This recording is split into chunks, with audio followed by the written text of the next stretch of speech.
حدیث پاک میں آیا، اللہ کے رسول علیہ السلام فرماتے ہیں کہ اگر کسی بندے کو دعا کرنے کا وقت نہ ملے اور وہ اپنی مرادوں کو دل میں لے کے سورہ فاتحہ پڑھ لے تو اللہ اس کو مانگنے سے زیادہ عطا کرے گا۔ اسی لیے ہمارے یہاں اہل سنت میں یہ دستور ہے کہ جب امام صاحب دعا کر لیتے ہیں تو وہ آخری میں کہتے ہیں الفاتحہ، اور جب وہ الفاتحہ کہتے ہیں تو ہمارے مقتدی کہتے ہیں اللہ یہ دے دے، اللہ وہ دے دے، اللہ وہ یہ دے دے، وہ دے دے کا موقع نہیں ہے۔ جب بھی الفاتحہ کا مطلب سورہ فاتحہ پڑھو، کیونکہ ہمارے یہاں علم کی بڑی قلت ہے نا، کبھی کچھ سیکھا تو نہیں، سیکھنے کی کوشش بھی نہیں کی۔ آپ دیکھیں میں نے تو بلکہ کبھی کبھی الفاتحہ کہنے والے کو بھی دیکھا کہ اس نے الفاتحہ کر وہ بھی خود وہ کہہ رہا ہے الفاتحہ کا جب کہا تو مطلب سورہ فاتحہ پڑھا۔ بہرحال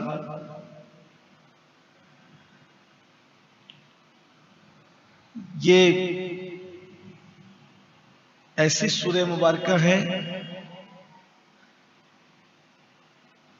جیسے کوئی کتاب لکھتا ہے تو وہ پوری کتاب کا مضمون دیباچہ میں جمع کر دیتا ہے، جس کو آپ سر ورق کہہ لیں یا تمہید کہہ لیں یا دیباچہ کہہ لیں۔ تو نہیں، جب مصنف کتاب لکھتا ہے تو پوری کتاب کے اندر کیا ہے تو وہ شروع میں اس کو اجمال کے طور پہ سمیٹ دیتا ہے بلا تمثیل۔ میرے اللہ نے پورے قرآن کے مضامین کو سورہ فاتحہ میں سمیٹ دیا۔ بہت برکت والی سورت ہے۔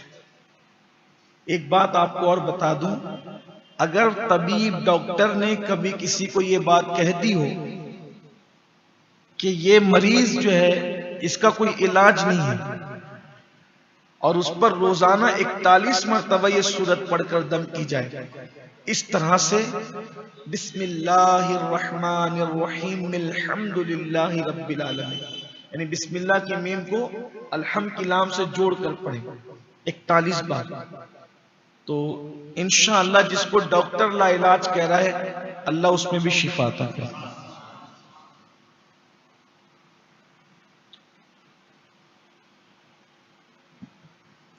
آغاز ہوتا ہے الحمدللہ رب العالمین، سب خوبیاں اللہ کو ہیں جو مالک کے سارے جہاں ہیں۔ اس سے ہمیں درس مل رہا ہے کہ جب کوئی کام کرو تو بسم اللہ سے کرو، لیکن ساتھ میں الحمدللہ بھی، بسم اللہ والحمدللہ، یہ بھی سنت ہے۔ کسی بھی کام کا آغاز بسم اللہ کے ساتھ اللہ کی حمد سے، اس لیے کہ انسان کی زبان سے جو پہلا کلمہ نکلا وہ بھی الحمدللہ رب العالمین۔ حضرت آدم علیہ السلام کا جب مجسمہ بنایا اللہ نے، آپ نے سنا اس کو، ابھی پہلے پارے میں پوری داستان ہے، اس کی طرف میں نہیں جاؤں گا۔ پچھلے دروس جو آپ برسوں سے سنتے آ رہے ہیں اس میں شاید وہ پیش کر دیا گیا ہے، لیکن یہاں جب اللہ نے آدم علیہ السلام کا مجسمہ بنایا تو اللہ رب العزت نے آدم علیہ السلام کے جسم میں روح ڈالی، تو وہ روح جو ہے وہ پہلے ناک میں گئی، روح ناک میں گئی تو حضرت آدم علیہ السلام کو چھینک آئی۔ کبھی آپ غور کرنا، ناک میں کوئی چیز جاتی ہے تو چھینک آتی ہے۔ کوئی عام طور پہ کوئی بچوں کے ساتھ مستی کرتا ہے تو کوئی ہلکی سی لکڑی وغیرہ نرم سی اگر ناک میں ڈالے گا تو چھینک آئے گی، ہلکی سی مرچ کی بو وغیرہ بھی جائے تو چھینک آتی ہے، دھول بھی جائے تو چھینک آتی ہے۔ تو روح گئی آدم علیہ السلام کی ناک کے ذریعے سے، روح ناک کے ذریعے سے گئی تو آپ کو چھینک آئی، چھینک آئی تو آپ نے پہلا کلمہ جو اپنی زبان سے ادا کیا ہوگا الحمدللہ رب العالمین۔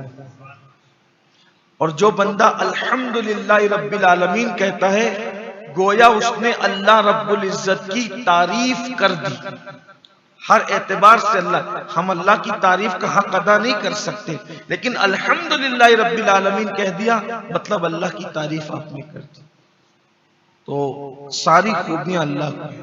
اس سے یہ بھی آپ کو پتہ چلنا چاہیے، کائنات میں کسی کی بھی آپ تعریف کریں وہ دراصل تعریف اللہ ہی کی ہے۔ یہ بات یاد رکھیں، کسی کی بھی آپ تعریف، یہ تو بہت خوبصورت ہے، اس کی ناک بہت اچھی ہے، اس کی آنکھ بہت اچھی ہے، اس کا چلنے کا اسٹائل بہت اچھا ہے، اس کا لائف اسٹائل بہت اچھا ہے، یہ سب خوبیاں تعریف کس کی ہو رہی ہے؟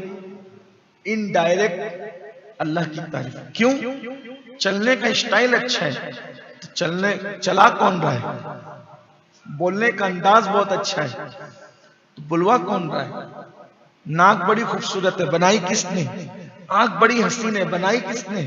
لب اس کے بڑے سرخ ہے، بنایا کس نے اسے؟ بال بڑے نرم ہے، بنایا کس نے؟ ساری خوبیاں اسی کی۔ اس لیے کہ جو بنا ہے بڑی سے بڑی چیز سے لے کر چھوٹی سے چھوٹی چیز تک سب بنانے والا اللہ ہے، اور سب خوبیاں اسی کو۔